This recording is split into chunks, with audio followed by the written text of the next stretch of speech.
Go back 30 odd years and analyze the gaming landscape, and you'll find home consoles trying to find their place amongst a consumer base unsure of whether a night's entertainment could be anything other than TV and film, arcades chock full of experiences that bring social circles together, and a general sentiment that video games took practice, effort, and dedication to play, understand, and appreciate. This mentality is still felt today, but the industry itself has demonstrably changed. That said, while there's plenty of games that have gotten a lot easier, that doesn't mean that there aren't challenges out there for extraordinarily skilled players. I'm Jess from WhatCulture, and here are 10 video games only the most skilled players can handle. Number 10. Kerbal Space Program. You know all those people that end any discussion on a faux complex topic with, "It's not rocket science"? Well, Kerbal Space Program is rocket science, and it's absolutely phenomenal. An unabashedly complex, unforgiving toolbox of ship components, physics interactions, and rocket propellant, you're tasked with everything from achieving spaceflight to maintaining velocity, landing on a number of planets, to even just not imploding in midair. Number 9. Steel Battalion. The game that shipped with an entire mech cockpit to go alongside, Steel Battalion is damn fun and an all-round immersive experience like nothing else, provided you can get your head around literally driving a robot. Nintendo Labo's robot kit this ain't, as everything from ignition switches to joysticks, multiple accelerator and brake pedals to levers all play a part in maneuverability. Add combat and quick reactions to the mix when the game's later levels kick in, and unless you've become one with your mech and can pivot, return fire, and dodge accordingly, you are toast. It's really something when even getting your head around a game's controller is the opening slog. Number 8. Dark Souls and Bloodborne. The obvious choice for anything like this, for as much as there's always an army of people who'll spring out either to proclaim that the Soulsborne games aren't really hard, let's just say they're wrong and move on. What From Software perfected with their mix of restricted player movement, agile enemies, and animation prioritizing attacks was an ethos behind gameplay that demands you reapproach everything you think you know about action games. It's absolutely the case that you can become one with this unique ebb and flow, whether you're playing Dark Souls, Bloodborne, or Elden Ring. Such a sense of synergy is why millions of people proclaim Soulsborne titles as the best of the best.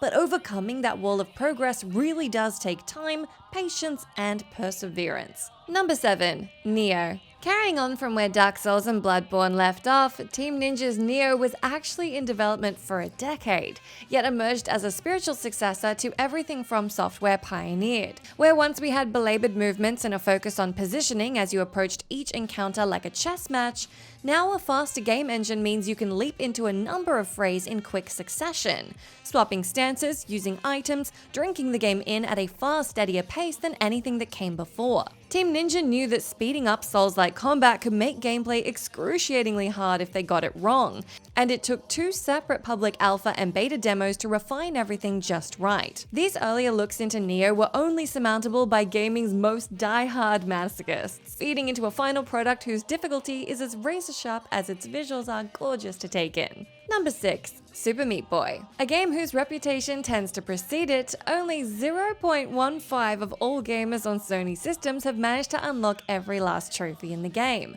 not to mention how PC and Xbox players are getting on. Still, Team Meat's pixel-perfect platformer is one of the most initially accessible, charming, and lovable games of them all. It invites a sense of playability that belies just how meticulously schooled in its physics you'll have to be to survive the later levels. Even the opening stages will best the majority of players, combining skin-of-your-teeth leaps over buzzsaws and reverse momentum jumps in midair to clear some very intimidating runs. Super Meat Boy is very much for the elite old-school gamer, they who shall not smash the pad no matter how unfair the action on screen can get or feel. Number 5. Arma 3. There are military precision shooters, and then there's Arma 3. Initially born from the desire to make a 3D shooter that carried with it as many aspects of realism as possible, the franchise quickly developed a hardcore community that reveled in guns, attachments, bullet drop, camouflage, and everything else you can think of that replicates a real-world combat scenario. By the time Arma 3 rolled around, developers Bohemia Interactive were completely entrenched in creating AI scripts and missions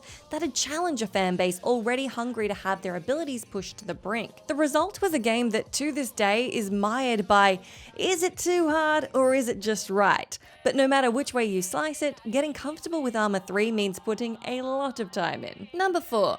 Cuphead, a gorgeous, stupidly beautiful game that was perhaps just a smidge too hard for its own good. You need only look at the achievement data to see just how far the average player progressed. It turns out, to the surprise of no one, only 15% of all players actually finished the game on normal. A slightly bigger 20% made it to the final isle where the game's toughest bosses reside. But even the first and second isle completions were 65% and 32% respectively. Back to the game itself, and Cuphead prides itself on having a brutally old-school mentality. Checkpoints are rationed out to the extreme, and overcoming any boss requires a solid half hour of memorizing every attack that'll come your way, before you can ultimately turn the tables at every last second. Number 3. Dota 2. King of the MOBAs, ruiner of lives, and Lord Master of reducing everyday working individuals to sun-dodging husks, Dota is the perfect example of a game whose most interesting aspects get teased up front, but its learning curve will dominate your life thereafter. Picking the perfect combination of characters, abilities, and group strategies is arguably impossible, with each setup being balanced and workable in what feels like an infinite amount of ways. Though gameplay boils down to overcoming enemy forces and taking over checkpoints, the minute-to-minute gameplay of Dota is so enthralling and complex, it was one of the first games of its kind to become an esport, attracting millions of viewers to this day. Getting into Dota is less a hobby or casual pursuit as it is a career, something you can seldom say about the vast majority of titles on the market.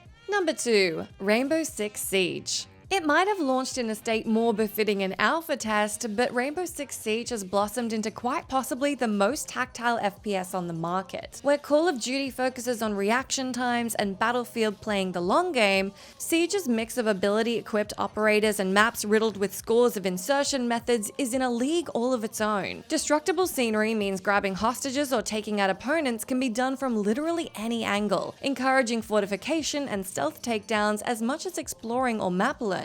The result is simply a shooter that exceeds in pure tactics, something that will have your expectations for breakfast first time around, but slowly lets you become the master over a considerable amount of time. Number 1. Any Call of Duty multiplayer. Speaking of Call of Duty being the game to test your reaction times, if you're not in that top percentile of those who can draw a gun or move within fractions of a second of seeing an opponent, good luck.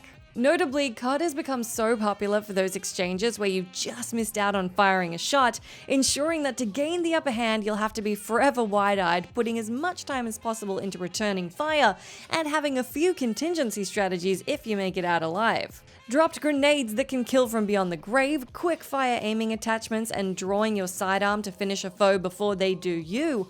Call of Duty is the pristine billion-dollar equivalent of physical athletic competition made digital. That's the end of our list, but let me know down in that comment section what you think are the best video games only the most skilled players will be able to handle. As always, I've been Jess from WhatCulture. Thanks so much for hanging out with me. If you like, you can come say hi to me on my Twitter account where I'm at Jess McDonald, but make sure you stay tuned to us here for plenty more gaming goodness.